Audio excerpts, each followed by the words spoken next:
মারো, না হয় মরো, বাঁচতে চাইলে লড়ো।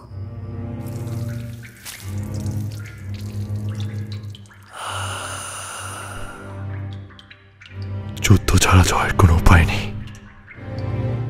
যুদ্ধ, যুদ্ধ।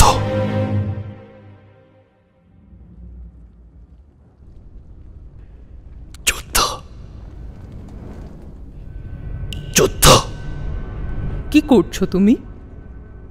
আয়নার দিকে তাকিয়ে তুমি কিছু একটা বলছিলে, তাই না? যুদ্ধ, যুদ্ধ, এমন কিছু। আচ্ছা, যুদ্ধ যুদ্ধই করছিলে, তাই না?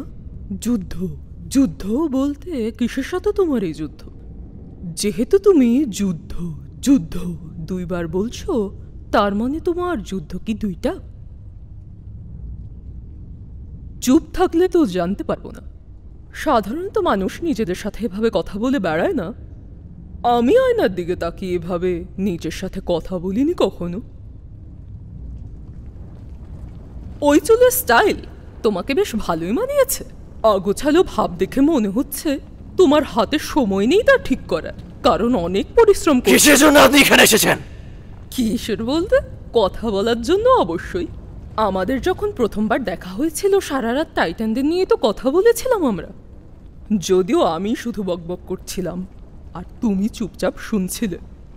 সত্যি বলতে আমার এই বিশ্বাস ছিল তুমি কখনোই হিস্টোরিয়াকে ছুঁড়ে ফেলে দিবে না। তোমার জানা উচিত আমিও ঠিক একই তাড়নার মধ্যে ছিলাম, কিন্তু তাও আমি এটা বুঝতে পারছি না কেন তুমি এই দ্বীপকে বিপদের মুখে ঠেলে নিজেই একা গিয়েছিলে।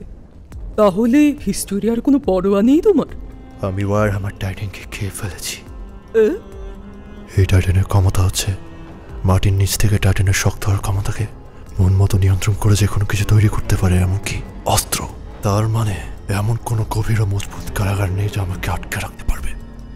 আমি যখন খুশি তখন এখান থেকে বের হতে পারবো।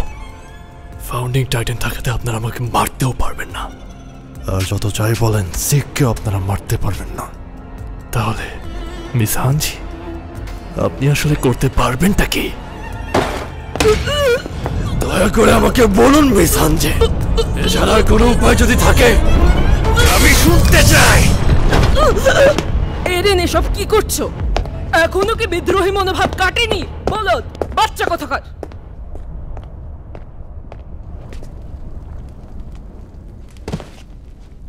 এরোইন, তোমার জীবনে একটাই ভুল করেছো, আমাকে কেন তোমার কমান্ডার বানাতে হল?